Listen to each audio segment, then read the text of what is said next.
Magandang hapon mga katropa. Muli niyo po kaming samahan sa isa na namang kwentong pag-ibig ng punong-puno ng aral at pagmamahala. Ito ang Dear Mommy Sugar, Mommy Sugar, Mommy Sugar.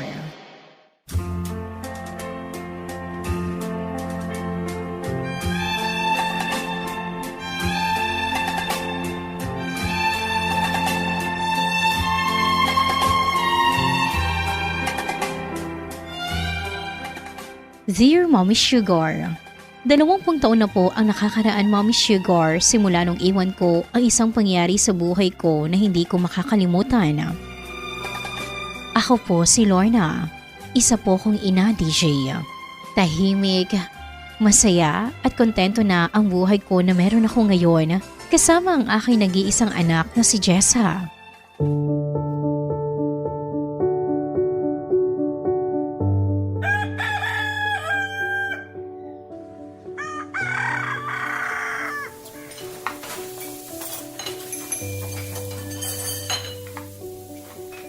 Yee!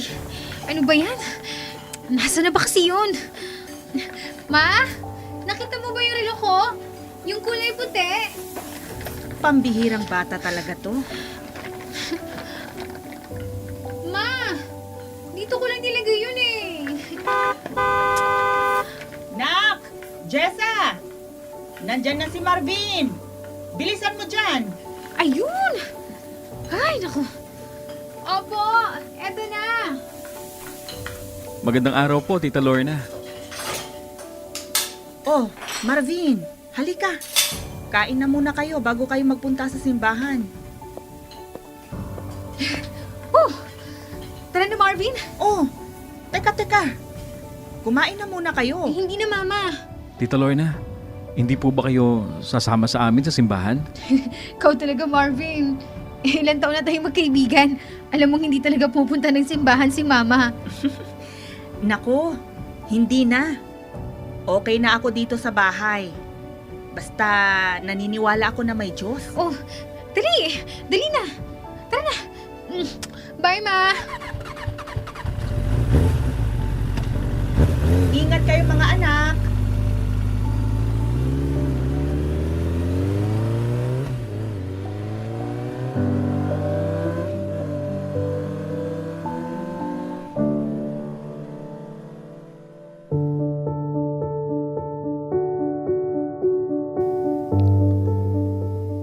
Purihin ang Panginoong Hesus. Magandang buhay sa inyong lahat. Kapag narinig ninyo ang salitang pagmamahal, ano ang unang pumapasok sa inyong mga isipan? Madalas ang naiisip natin ay ang pakiramdam na masaya, ang kilig, o ang mga regalong natatanggap natin. Pwede bang umihi muna? Ngayong araw, ipapaalala Konting sa atin respeto naman ng kay Panginoon Father. na ang tunay na pag-ibig ay hindi emosyon lamang. Ang tunay na pagmamahal ay may kakambal na sakripisyo. Ang sakripisyo ay hindi parusa. Ito ay malayang desisyon at malayang pagpili na unahin ang kapakanan ng iba bago ang ating mga sarili. Naway pagkalooban tayo ng Panginoon ng pusong marunong mag-alay at magmahal ng tunay. Sa ngalan ng Ama at ng Anak at ng Espiritu Santo. Amen.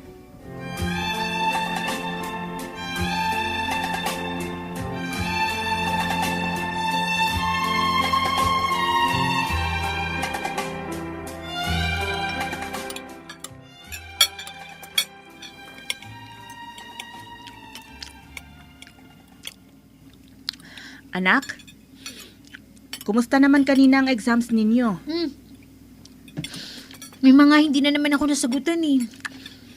Di bale, babawi ako sa next quarter. Ay, yan na nga bang sinasabi ko eh. Napapadalas na yung pagpupuyat nyo ni Marvin. Mama! Yak! Best Best friend ko yun si Marvin. Since 5 years old pa lang kami magkaibigan yan, Mama, no? Hindi yun ang ibig kong sabihin, anak. Napapansin ko nga, parang may lagi kayong pinagpupuyatang hanapin sa internet na yan. Mama, sino si Papa? Nak, sabi ko naman sa inyo, wag na kayo magpuyat ni Marvin, ha? Mama, sino ba ang tatay ko? Nak, bukas, sasamahan mo si Mama, ha? May pupuntahan tayo.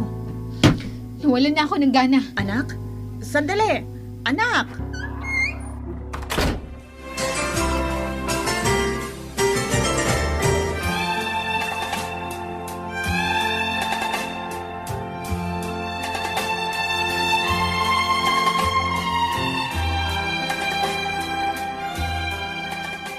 Dalawampung taon kong itinago sa anak ko ang nakaraan at katotohanan, Mommy Sugar. Pilit kong ibinabaon lahat, DJ, kaso wala talagang sikretong hindi mabubunyag.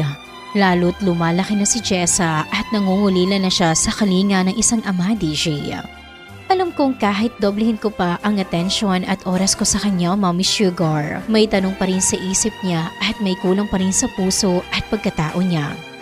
Hindi pa ako handa, Mommy Sugar, nang malaman ng anak ko ang katotohanan.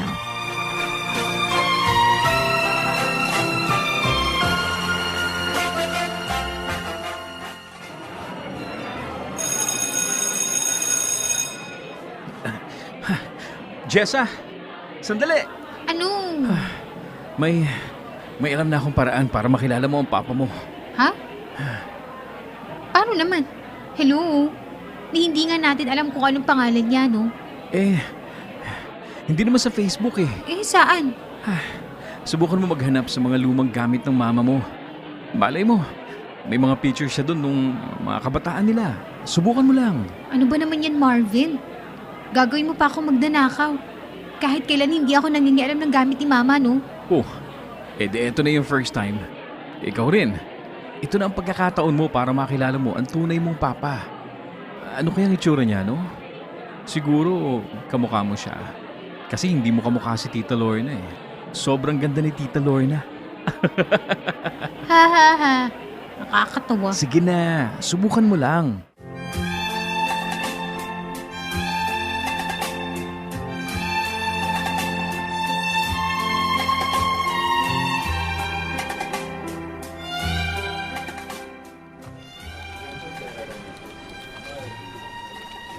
Rachel? Rachel! Yes po, Ma'am. Ready na ba yung mga pina-encode ko sa yung mga procurement documents? Yes po. Paki-email na lang sa akin, ha? Copy po, Ma'am. Oh, hello, Mare. Mare, busy ka ba? Depende, Mare. Kung malayo ang pupuntahan natin. Yun, busy ako. Si Jessa, Mare. Oh, anong nangyari sa inaanak ko? Hindi pa ako handa, Mare. Alam mo, Mare, handa ka man o hindi, mangyayari yun. Dahil yun ang katotohanan. Kaya ngayon pa lang, inuunahan na kita. Kausapin mo na rin si Mario. Si Father Mario. Sa tingin mo, kailangan pa ba niyang malaman?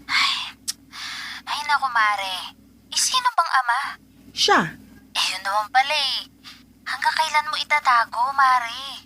Hindi mo pwedeng itago habang buhay yan. Lalo sa anak mo. Sa ginagawa mo ngayon, mas pinapalala mo lang ang sitwasyon. Natatakot kasi ako, Mare.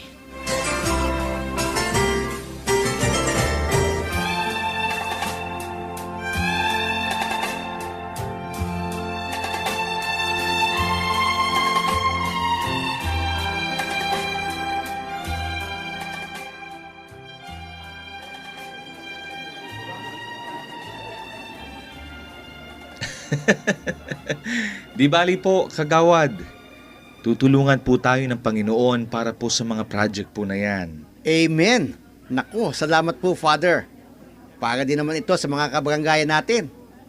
Father Mario, may naghahanap po sa inyo. Gusto daw po kayong makausap. Oh, sige po, kagawad. Balitaan mo na lang ako bukas. God bless po, kagawad. Maraming salamat po, Father. Sige po.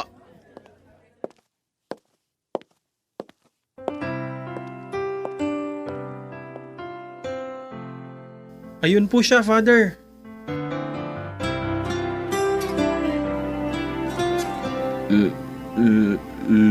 Lorna? Mario? Hanggang ngayon, ikaw pa rin ang iniibig ko.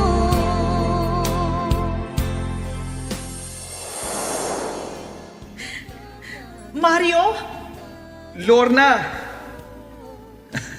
Akala ko hindi mo na ako sisiputin, Lorna. Handa na akong makipagtanan sa'yo. Mahal na mahal kita, Lorna. Mahal na mahal din kita, Mario. Kahit anong mangyari, hindi tayo maghihiwalay. Pangako yan, Mario. Kahit anong mangyari, Lorna, hindi ako bibitaw. Pangako. Lorna! Papa, Don Ramon? Papatayin ko ang lalaking yan pag hindi ka bumalik dito, Lorna. Makinig ka sa akin, anak. Papa! Mahal na mahal ko po si Mario. Ano bang mali? Hindi ako makapapayag na yung hardinero natin ang mapapangasawa ng nag-iisa kong anak. Mahal ko po siya, Don Ramon. Papa, pabayaan mo na ako. Malaki na ako. Kaya ko ng sarili ko, Papa. Anak, walang maibibigay na magandang kinabukasan sa'yo ang hardinero na yan. Buong buhay ko, Papa. Wala na akong ibang ginawa kundi sundin ka. Ni minsan, hindi mo man lang ako tinanong kung masaya ba ako? Anak, para din naman sa'yo yun. Para sa ikabubuti mo. Hindi, Papa. Hindi ako masaya. Tara na, Mario. Bilisan mo.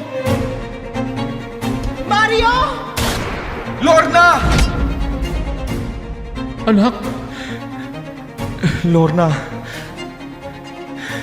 Lorna. Lorna. Lorna.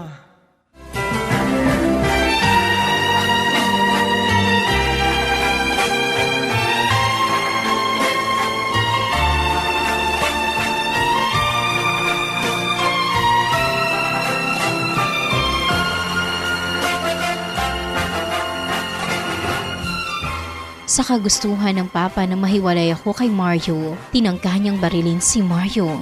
At dahil hindi ko kaya mawala si Mario DJ, sinalo ko ang tama ng barila.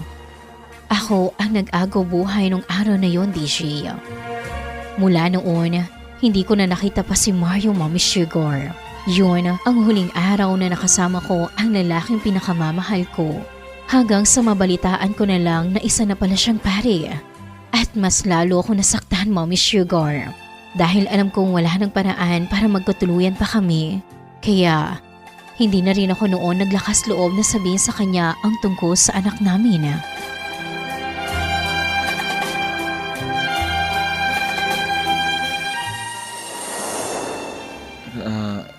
Kamusta ka na, Lorna? Grabe, 20 years na ang nakakalipas. Sobrang nagagalak ang puso ko ngayon at nakita kita ulit. Mario? May problema ka ba? Bakit ka na pa rito? May gusto lang akong sabihin sa'yo. Ako din. May gusto akong sabihin sa'yo. Patawarin mo ko sa nangyari, Lorna. Pagkatapos natin magkahiwalay, hindi na ako nagmahal pang muli, Lorna. Itinuloy ko ang pangarap para sa akin ng inay. Ang magsilbi sa Panginoon. Bawat sandali, ika'y naaalala. Ano nga ulit yung gusto mong sabihin, Lorna? Wala. Kinumusta lang kita. Sandali. Lorna! Lorna! Bakit di ka maling sa isip ko? Ikaw ang laging laman nitong puso ko.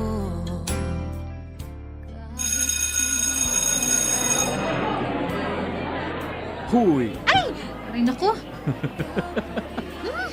Visit ka talaga kahit kailan. Ano? May nahanap ka bang gamit ni Tita Lorna? Oo, meron. Ha? Talaga? Ano? Picture na nakita ko eh. Picture nino? Sandali. Ito na. Ayan oh. Hala, ang gwapo naman ito. Tingin mo, sino kaya yan? Di tanungin mo si Tita. Di nagalit sa akin yun. Ayaw na ayaw pa man din niyang pinakikialaman ng gamit niya. Sino kaya to, no? At bakit nasa gamit ito ng mama mo? Teka. Parang pamilyar siya. Parang kahawig ni... Father Mario? Hala, sabi ko nga. Bakit parang kahawig ni Father Mario ang nasa picture? Hindi kaya... si Father Mario yan? Hindi kaya... si Father Mario ang tatay mo? Hala, si Father? Father? What the Father?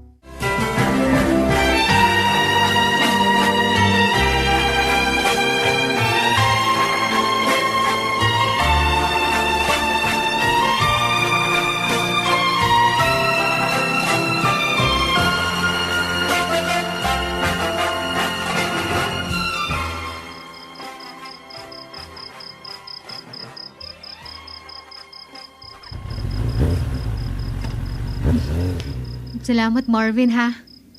Lagi mo akong hinahatid. Walang naman, Jessa. Basta kung kailangan mo ng tulong, tawagin mo lang ako. So ano, handa ka na bang tanungin mamaya si Tita? Ano? Handa ka na bang tanungin mamaya si Tita? Shh! Sige na. Ako na bahala. Ito naman, nagtatanong lang naman. Bye! Ingat! Bye.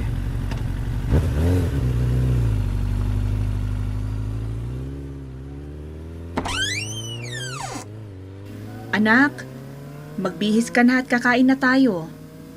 Opo, ma. Anak, sandali. Ay, nako. Bagsak na naman siguro yun sa exams niya.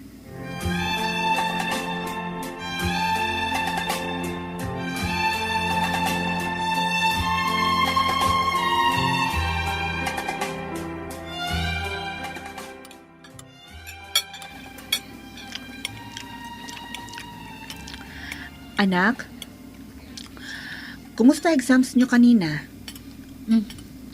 Okay lang. Anak, ilang araw ka nang walang ganang kumain. May problema ka ba sa school niyo? Wala po. Anak, kung may problema ka, sabihin mo naman kay mama. Hindi yung nanguhula na lang palagi si mama sa'yo. Wala nga sabi! Anak, kailan ka pa natutong sumigaw sa akin, ha? Mama, sino ba si Papa? Bakit ba hinahanap mo yung taong wala na? Ako! Ako ang laging nandito para sa'yo, anak. Nandito naman ako, ah. Mama, hindi mo pa sinasagot ang tanong ko. Sino ang Papa ko? Anak, hindi na mahalaga pang malaman mo ang tungkol sa Papa mo. Patay na siya. Ito! Sino to? Sino ang nasa picture na to? Saan mo yan nakuha? Bakit mo pinapakialaman ang gamit ko? Mama naman! Wala ba akong karapatang malaman ng totoo? Hindi naman po pwedeng basta na lang ako lumabas sa mundong to. Mama, please. Gusto kong makilala si Papa. Ayos lang sa akin kung hindi ko na siya pwedeng makausap. Ang gusto ko lang, makita at makilala ang Papa ko. Sino siya, Mama? Mama, please. Sino si Papa? Si Father Mario! Ano? Ang papa mo ay isang pari, anak! At siya si Father Mario! Kaya ayaw kong sabihin sa'yo, anak. Dahil alam kong masasaktan ka. Si Father Mario. Sabi ko naman sa'yo, anak. Hindi na natin siya pwedeng guluhin pa. Anak! Anak! Saan ka pupunta?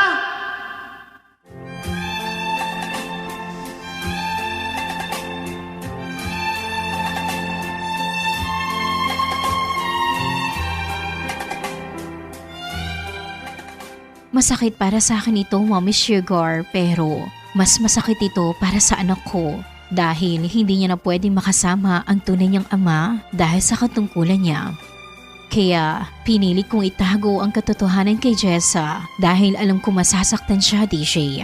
Salamat na lang talaga sa Panginoon dahil nasa hustong gulang na ang anak ko, mas naiintindahan niya ang sitwasyon. Pagkatapos kang nalaman ng anak ko ang katotohanan, Mommy Sugar, nagkapatawaran din kami agad dahil mas nanaig ang pagmamahal namin sa isa't isa, DJ. At mas lumaki pa nga ang pagmamahal at respeto sa akin ng anak ko dahil sa mga nangyari. Ngayon, mas matatag at mas lumalim ang relasyon naming mag-ina, DJ. Mas pinili na lang namin na huwag ipaalam kay Mario ang katotohanan, DJ. And actually, desisyon ito ng anak ko, Mommy Sugar. Ang sabi niya nga, sapat na raw ang pagmamahal ko bilang isang ina dahil hindi naman ako nagkulang at napalaki ko siya ng tama.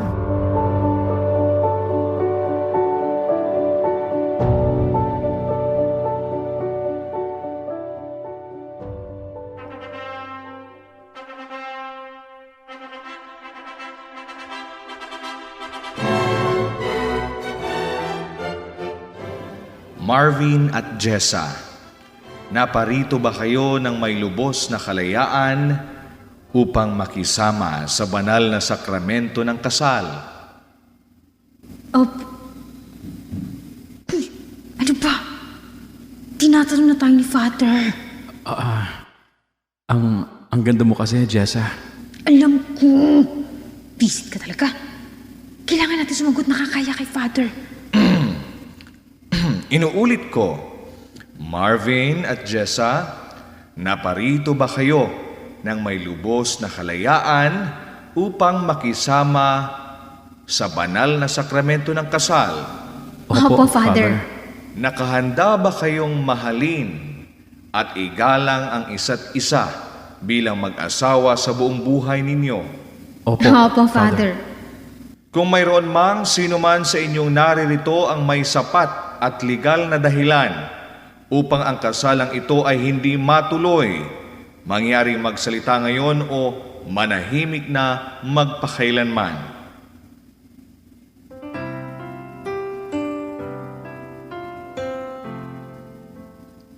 Ako, si Marvin, ay tinatanggap ka, Jessa, na maging aking asawa.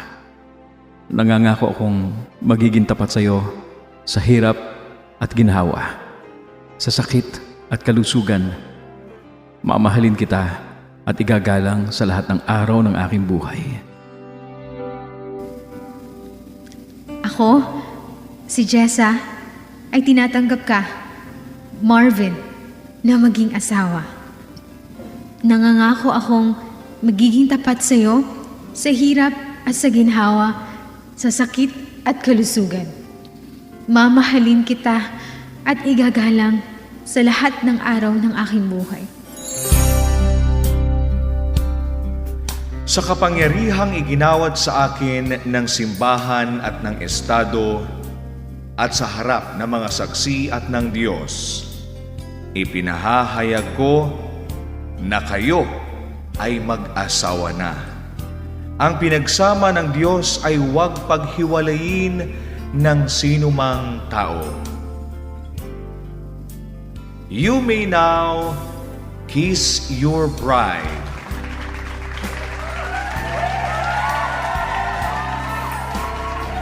I love you.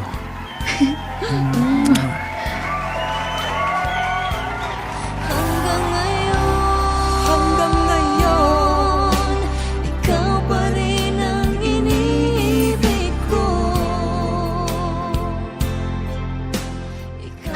ito na lamang po ang aking kwento, Mommy Sugar. Lubos na gumagalang, Lorna. Mga katropa, may mga pag-ibig talaga na kahit gaano mo man ipilit at ilaban, kung hindi para sa'yo at hindi nakatadhana para sa'yo, hindi mo mapipilit. Ganun pa man, may mga pag-ibig na darating at magbibigay sa'yo ng higit pa sa tunay na pag-ibig na hinahanap mo. Tulad na lang ng pag-ibig sa pamilya, sa anak at sa sarili. Sa kwentong napakinggan natin ngayong hapon, pinatunayan nito na ang tunay na pag-ibig ay ang pagpapatawad at pagtanggap. Ito ang Dear Mommy Sugar. Mommy Sugar. Mommy Sugar.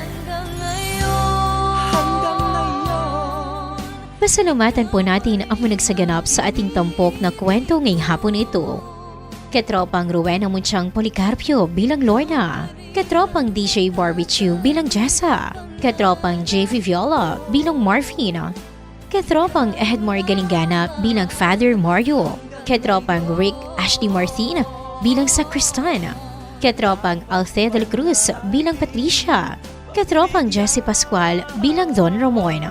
Katropang Jimmy Andaya bilang Kagawad at ang inyong lingkod, Katropang DJ Mommy Sugar bilang tagapagsalaysay. Pasalamatan din po natin ang mga taong nagbuhos ng talento at puso upang maisakatuparan ang produksyong ito. Katropang JV Viola ang ating audio editor at Katropang DJ Barbecue ang ating scriptwriter. Ang kwentong ito ay hatid po sa atin ng Yastrol Incorporated, XFM Philippines at ng 104.9 XFM Santiago.